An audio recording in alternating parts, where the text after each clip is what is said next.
Paldies, es skatos, ka mums jau sāk aptrūkties laiks, bet es nevaru uzreiz beigt savu uzstāšanos nepasakoties organizatoriem.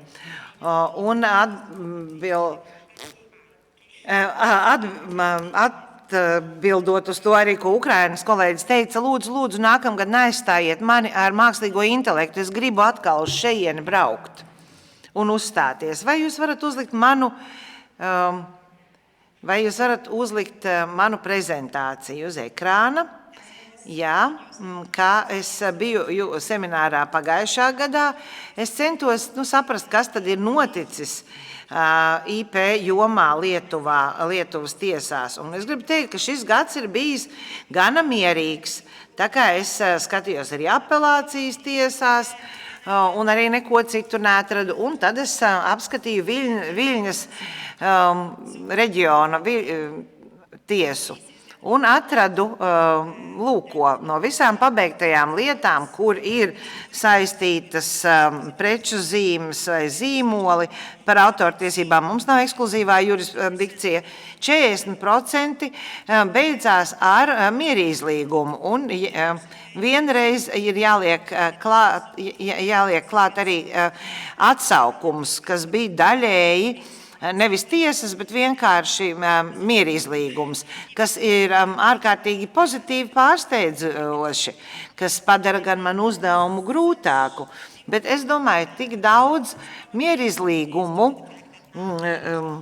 varbūt nozīmē to, ka kolēģi, arī mana kolēģi, kas ir šeit, ir izmācījusies arī par tiesnesi moderātori. Ir divas lietas, kas varētu tikt saistītas ar IP, un viena no tām beidzās ar mierīzlīgumu. Mums ļoti labi veicās. Es gribu pastāstīt, kā tad šī lieta risinājās. Es par to stāstīju pagājušajā gadā. Es izmantoju to un pašu slaidus. Tie, kas bija pagājušajā gada seminārā, varbūt jūs atceraties, tātad pār iepakošanu. Vienai un tām tašām zālēm kakla iekaisumam, mandeļu iekaisumam, no Ungārijas importējot letraks zāles, tās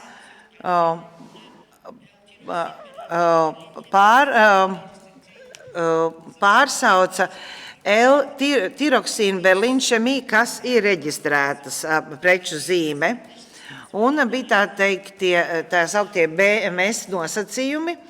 Ir pierādīts, ka īpašnieka atsaukšanās uz preču zīmes tiesībām, lai iebilstu pret pārsaiņotu produktu tirdzniecību ar to pašu preču zīmi. Polijas tiesās arī bija līdzīga lieta ar tām pašām pusēm. Pirmajā augstākā tiesa no 24. gada lēma lūko, un tas atšķīrās no vēlākas no Polijas tiesas. Polijas tiesa stāvēja un krita par preču zīmes turētāju Lietuvas un Viļņas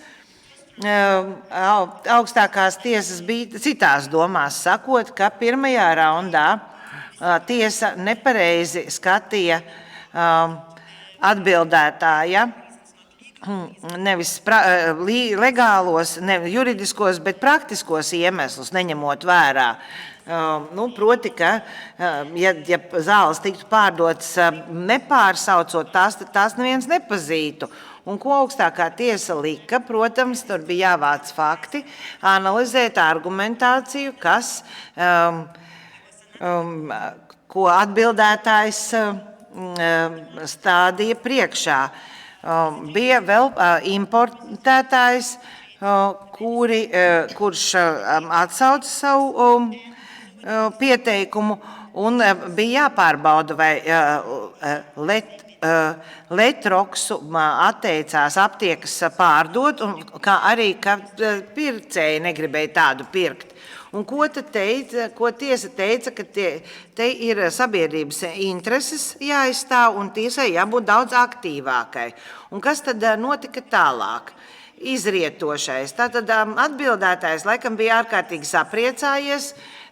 Pirmajā instancē vairāk pierādījumu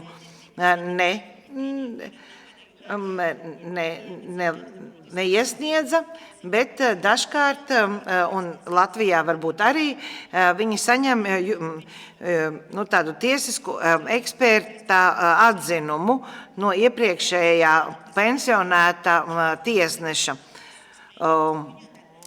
atzinums, sakot, ka ģenerāla advokāts aizstāvēja atbildētāju un ka tur varētu būt problēma. Un pirmās instances tiesa teica, ka tu neesi pierādījis, ka ir praktiski apsvērumi un šķēršļi, kāpēc tu nevari ienākt tirgū. Tāpēc vēl tiesa skatījās uz vienu citu lietu, kur tas pats prasītājs centās arī atkal atbildētāju apvainot produktu pārsaukšanā, un arī tur bija panākts mierizlīgums. Ja runājam par aptiekām, tiesa teica, ka pierādiet, ka aptiekas nepieņem jūsu produktus, bet viņi to neizdarīja, tikai daži anonīmi ēpasti no dažām aptiekām, kas bija nepietiekumi. Un tiesa secinājuma, ka no pacientiem arī neko nevar iegūt, jo ir datu aizsardzība. Tad būtu jāatklāj, kādi cilvēki to pērk. Es vakar runāju ar savu draudzeni Ingu, proti, ka tiesnesim ir jāzina likumi un cik ļoti ir jāspēlējās ar šo principu. Pēc tam, kad tika zaudēts pirmajā instancē, prasītājs apelāciju iesniedza. Proti, pirmām kārtām, par ko mēs runājam, tiesai būtu jāapskata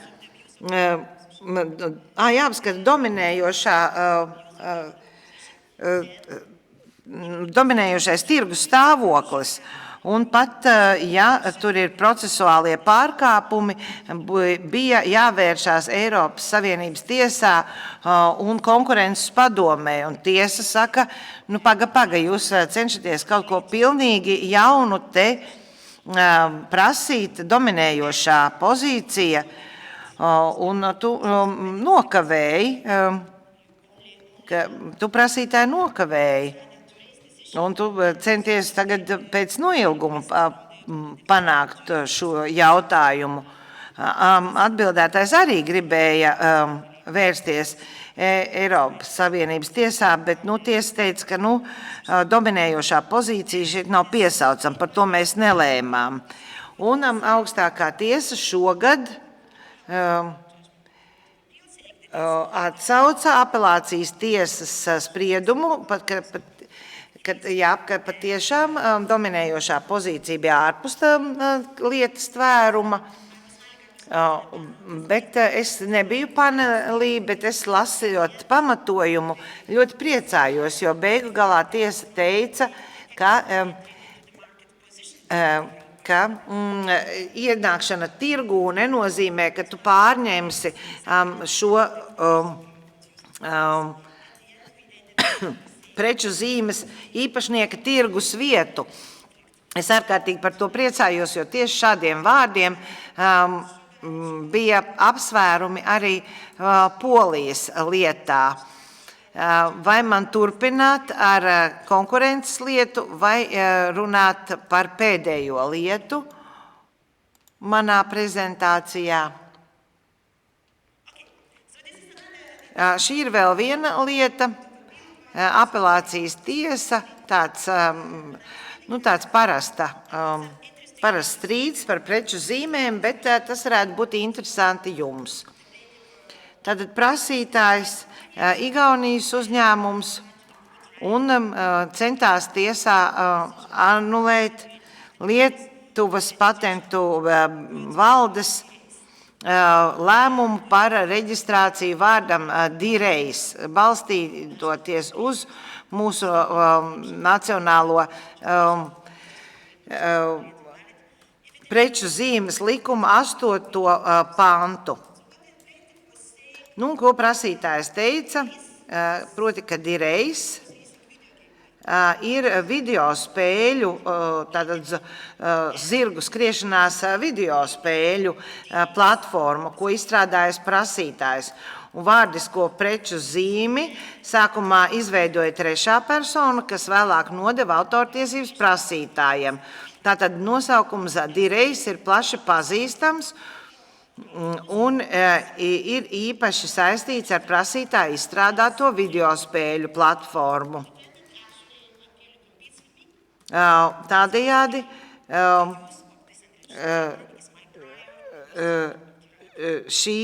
sakot, ka šī vārdiskā preču zīme ir manis paša preču, es esmu īpašnieks tam. Vai tā ir rūpnieciskā īpašuma tiesību lieta vai preču zīmes lietu. Tiesa šeit bija vienisprātis attiecībā uz autortiesībām, jo tur bija vienkārši ģenērisks vārds reis, jeb sacīkstis, kam pieliek klāt priedēkli de, nu uz to nevar pasludināt autortiesības. Bet kā ar rūpnieciskā īpašuma tiesībām? Ko tiesa teica? Tiesa gāja pa vieglāko ceļu, sakot, ka tu nepierādīji prasītāju negodīgu konkurenci, runājot par to, vai tā ir rūpnieciskā īpašuma tiesība pārkāpums vai nē. Saskaņā ar preču zīmju likuma noteikumiem Lietuvā tiek aizsargāta tikai reģistrētu preču zīme, un nereģistrētu preču zīme var atzīt par plaši pazīstamu tikai ar tiesas lēmumu. Apelācijas instances tieši šo argumentu noraidīja, pamatojoties uz to, ka prasītājs nav pierādījis preču zīmes Direjs atšķirtspēju no citus atšķirtspēju un citus konkurences likuma 15. panta piemērošanas nosacījumus. Es ceru, ka es ļoti ātri visu izstāstīju un ceru, ka ietaupīju laiku diskusijām. Jebkurā gadījumā paldies!